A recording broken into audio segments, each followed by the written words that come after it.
Kalau sudah penyidikan, maka nanti pasti akan diizinkan.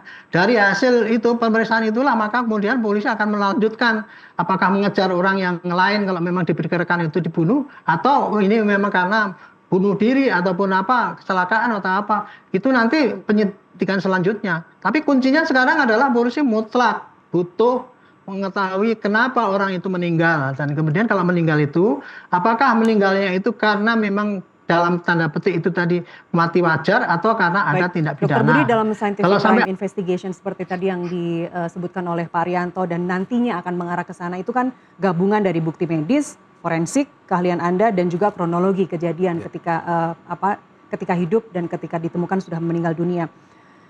Kan itu nanti akan menentukan penyebab kematiannya apa, konteks kematiannya seperti apa. Tantangannya apa, Dok, di forensik? Kaitan dengan kedokteran forensik tentunya tantangannya sih waktu aja, ya waktu aja. Semakin cepat semakin baik gitu aja ya. Tentunya kita akan berupaya untuk menentukan sebab mati dan mekanisme mati yang nanti dikaitkan dengan bukti-bukti lain untuk menentukan lagi, membantu penyidik menentukan cara matinya atau manner of death-nya gitu ya kan, apakah ini masuk dalam unsur pidana atau lebih ke hal yang lain gitu ya kan. Tadi di awal Anda tidak bisa menyebutkan berapa hari, berapa bulan, tapi Pak Arianto juga menegaskan bahwa polisi nggak boleh gegabah. Ya. Kesimpulannya kan begitu, dalam mencari dua alat bukti yang cukup, apakah ini kematian wajar, apakah ini kasus pembunuhan, tentu polisi harus berhati-hati, apalagi ini mendapatkan perhatian publik yang begitu luas begitu. Kembali lagi ke metode scientific crime investigation tadi, Dok, ada otopsi di situ, ada pemeriksaan histopatologi, ada toksikologi kalau curiga ada keracunan, ada forensik digital, ada CCTV, ada sidik jari, DNA. Seberapa besar keahlian forensik dalam hal ini dibutuhkan untuk bisa kemudian menggabungkan semua metode tadi? Tentunya itu kan yang disebutkan tadi adalah gabungan dari berbagai macam ilmu metode forensik. Ya, di dalamnya adalah kedokteran forensik. Nah, kedokteran forensik di sini adalah berperan untuk menentukan sebab mati dan mekanisme mati, ada tidaknya zat tertentu atau ada tidaknya luka-luka yang dapat menyebabkan kematian, gitu. Ya. Atau luka-luka itu lebih mengarah ke luka-luka karena apa, gitu. Nah, analisis ini akan diformulasi nanti dalam kesimpulan visum et repertum hasil ekshumasi tadi itu. Itu akan digabung dengan hasil-hasil bidang forensik lain, termasuk di dalamnya adalah hasil daripada penyidikan alat bukti lain yang tentunya kewenangannya adalah pada penyidik untuk nanti menyimpulkan. Dan porsi kedokteran forensik di situ sangat besar ya, Dok, untuk menentukan kematian, konteksnya dan penyebab kematiannya. Ya. Dokter, Anda pernah menjadi ahli untuk kematian Vina ya dan Eki Cirebon. Ya. Dan di situ ada kesimpulan bahwa matinya bukan karena dibunuh, tapi karena benda tumpul. Dan itu nanti yang juga dihasilkan ketika kedokteran forensik melakukan otopsi mayat dalam hal ini. Ya. Dikaitkan dengan kasus-kasus yang pernah saya menjadi ahli, tentunya di sini saya mendorong nanti pada pemeriksaan kedokteran forensik mampu untuk menganalisis temuan dengan sebab dan mekanisme ke arah mana kuatnya, apakah arahnya ke pidana atau bukan. Karena pada beberapa kasus di mana saya menjadi ahli dan bukan hanya ahli untuk penuntut umum, tapi justru membela terdakwa dalam hal ini, ada beberapa hal yang memang pendalamannya perlu diperkuat ya, sehingga dalam hal ini orang yang didakwa itu mendapatkan keadilan yang sebenarnya gitu kan, atau keadilan itu yang saya maksud adalah andai kan perlu dihukum sesuai perbuatannya gitu kan, jangan menempelkan sesuatu perbuatan yang sebenarnya dia tidak lakukan gitu ya. Anda pasti tidak setuju dengan pertanyaan ini, tapi hipotesa awal Anda, Dok, atas kematian Pak Sutrimo ini, apakah kematian wajar atau ada unsur pidana? Perlu dilakukan pemeriksaan dan analisis tajam terkait dengan temuan-temuan yang ada. Dari temuan yang ada dalam berita, saya tidak bisa memastikan sesuatu. Yang dapat saya sampaikan adalah dari berita-berita yang saya baca, kemungkinan mati wajar terbuka, kemungkinan mati karena unsur pidana masih terbuka. Nah, sinilah penyelidikan ini menjadi penting untuk bisa nanti memberikan suatu pemeriksaan, dalam hal ini ekshumasi misalnya diperlukan. Ini kita harus tahu nih sebab matinya apa nih, karena ini masih ngambang. Spekulasinya semakin liar ya. Untuk membuat terang perkara ini ya tentu harus ekshumasi. Tentu harus ekshumasi. Pak Arianto, kalau kita ingat kemarin Kabid Humas Polda Metro Jaya, Kombes Pol Budi Hermanto menyebut Pak Sutrimo ini sebagai almarhum begitu ya. Polisi kan kadang dalam menyampaikan di keterangan pers itu sebagai korban. Ya. Tentu kalau disebut korban, tentu kita berpikir oh ada pelaku kejahatan di luar sana. Pertanyaan saya, saya ingin membandingkan sedikit, kita mundur sebentar ke kasus Arya Daru, diplomat Kemlu yang juga ditemukan meninggal dan kemudian banyak spekulasi yang semakin liar di publik saat itu. Polisi sejak awal menyebut Arya sebagai korban. Kemudian dilakukan penyidikan, scientific crime investigation membuktikan bahwa yang bersangkutan meninggal karena sebab wajar.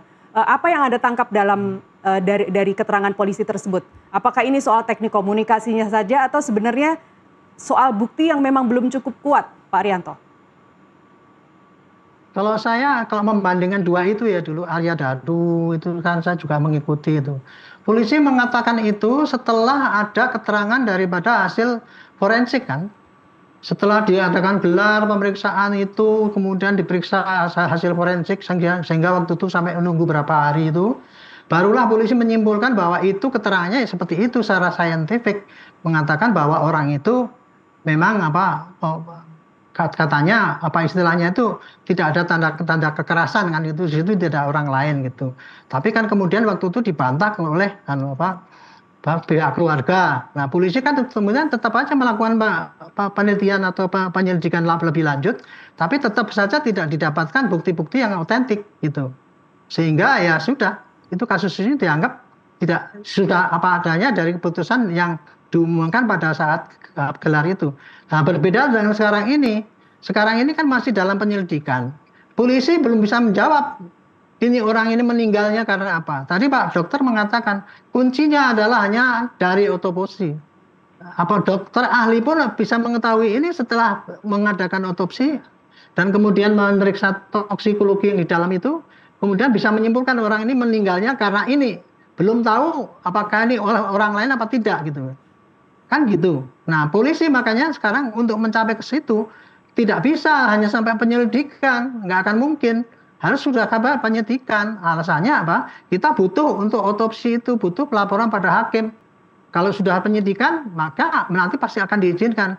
Dari hasil itu pemeriksaan itulah maka kemudian polisi akan melanjutkan apakah mengejar orang yang lain kalau memang diperkirakan itu dibunuh atau ini memang karena bunuh diri ataupun apa kecelakaan atau apa. Itu nanti penyidikan selanjutnya. Tapi kuncinya sekarang adalah polisi mutlak butuh mengetahui kenapa orang itu meninggal dan kemudian kalau meninggal itu apakah meninggalnya itu karena memang dalam tanda petik itu tadi mati wajar atau karena ada tindak pidana. Kalau sampai ada tindak pidana maka kewajibannya harus melakukan siapa pelakunya kan gitu kan. Makanya mulai dari sekarang harus sudah dikumpulkan alat-alat bukti yang menjurus in case kasus ini memang akan ada tindak pidana, maka siapa kira-kira pelakunya. Sekarang alat-alat bukti sudah dikumpulkan dari sekarang. Itu bukannya kita praduga bersalah ya, tapi itulah step-step daripada penyidikan itu selalu begitu. Tapi mana yang lebih berbahaya Pak Arianto? Mana yang lebih berbahaya dalam kasus seperti ini? Terlalu cepat menyimpulkan atau terlalu lama membiarkan spekulasi liar di media? Yang lebih berbahaya adalah apabila itu tidak dicari keterangan yang sebenarnya. Yang harusnya sekarang ini polisi harus mengejar keterangan sebanyak mungkin untuk memberikan keterangan yang apa yang terjadi sesungguhnya. Nah, kalau sekarang polisi saja untuk melangkah untuk mengetahui sebab kematiannya jelas caranya harus begitu saja tidak berani, itu kan namanya kan menghambat pengumpulan keterangan apa yang terjadi sebenarnya. Itu. Makanya menurut saya hari sekarang lakukan kerja yang maksimal untuk mengumpulkan keterangan yang sebanyak-banyaknya supaya bisa menentukan apakah orang ini ada yang perlu dipersalahkan atau memang kejadiannya sudah seperti itu. Tetapi publik akan puas apabila polisi sudah mengungkap semua upaya yang dilakukan, cara-cara yang seharusnya dilakukan untuk mengungkap kasus pembunuhan seperti ini. Ya. Gitu. Adapun hasilnya seperti apa nanti bisa dipertanggungjawabkan kan gitu. Dan publik berhak mendapat penjelasan yang tegas ya, Pak Arianto. Dan polisi tidak menahan narasi sampai, atau polisi sebaiknya menahan narasi dulu sampai semua bukti-bukti lengkap. Kalau saya menyarankan selama ini kan polisi kadang-kadang kan masih nggak mau ya membuka. Itu saya maklum karena kalau dibuka nanti penyelidikan yang kita mau mengarah pada seseorang itu nanti akan lari menyulitkan itu sehingga polisi akan membatasi penyelidikan. Tetapi kalau untuk sekarang ini polisi kan sudah jelas menghadapi suatu kasusnya itu terbunuh atau dibunuh atau kecelakaan sendiri gitu kan. Nah kuncinya adalah hanya melalui otopsi.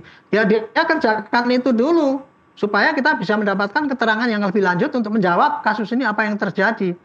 Jadi gitu, intinya bukan membiarkan ya, tetapi carilah keterangan yang sebanyak-banyak, nggak usah ragu-ragu, takut kemudian nanti disalahkan bertindak karena melanggar HAM. Saya kira itu itu polisi sekarang nggak usah takut bahwa itu melanggar HAM sepanjang dia sesuai dengan aturan yang berlaku. Karena yang dilakukan oleh polisi itu setiap hari yaitu kalau tanpa aturan yang berlaku ya pelanggaran HAM semua itu Bu. Misalkan itu mengganggu mayat orang lain. Tapi demi mempertahankan HAM-nya orang lain juga, polisi terpaksa melakukan tindakan yang menurut HAM kalau tidak pakai aturan itu melanggar HAM gitu. Baik. Kira-kira gitu. Baik, terakhir saya ke Dr. Budi, pertanyaan yang sama Dok. Ini kasus sudah mendapatkan perhatian publik yang sangat besar. Apa batas etis bagi dokter forensik dalam menjelaskan temuan kepada media tanpa mendahului kesimpulan dari penyidik jika nantinya dilakukan ekshumasi? Tentunya bisa kita lakukan edukasi berkenaan dengan pentingnya ekshumasi itu apa. Ini kaitannya dengan suatu hal yang tanda kutip untuk mencegah fitnah, ya, baik bagi si almarhum maupun bagi pihak-pihak lain, sehingga ini harus jelas kedudukan masalahnya di mana. Tentunya secara ilmiah itu diwajibkan ya untuk mencegah hal-hal itu tadi fitnah tadi terjadi. Dalam hal ini kedokteran forensik bisa menjadi bagian untuk membuat terang perkara ini. Batas etisnya Dok? Apakah harus semua dijelaskan kepada publik misalnya? Yang dijelaskan apabila belum dilakukan ekshumasi tentunya bagaimana cara-caranya dan tujuannya apa. Bila sudah dilakukan ekshumasi tentunya secara etisnya adalah kalau larinya ke unsur pidana tentunya yang bisa disampaikan adalah yang tidak mengganggu penyidikan. Ya, informasi yang tidak bisa mengganggu penyidikan. Karena itu nanti bisa mengganggu polisi dalam hal melakukan penyidikan. Itu etisnya di situ. Baik, gitu ya. Baik. Kita tunggu bagaimana langkah penyidik nanti, tapi kita harap tadi seperti yang Anda khawatirkan pembusukan saat ini sedang terjadi dan berpacu dengan waktu untuk melakukan otopsi. Dr. Budi, terima kasih sekali lagi telah hadir di NTV Prime. Pak Arianto, terima kasih. Ya, terima kasih Mbak. Baik, sehat-sehat selalu Dr. Budi dan Pak Arianto. Amin. Pak Arianto. Amin. Ya, mati Dok. Pemirsa, investigasi ilmiah tidak pernah berbohong. Potongan fakta disusun untuk mengungkap kematian yang janggal. Kita tunggu hasil otopsi polisi demi keadilan untuk almarhum Sutrimop.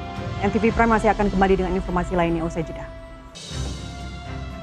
Otopsi polisi tadi. Jadi polisi.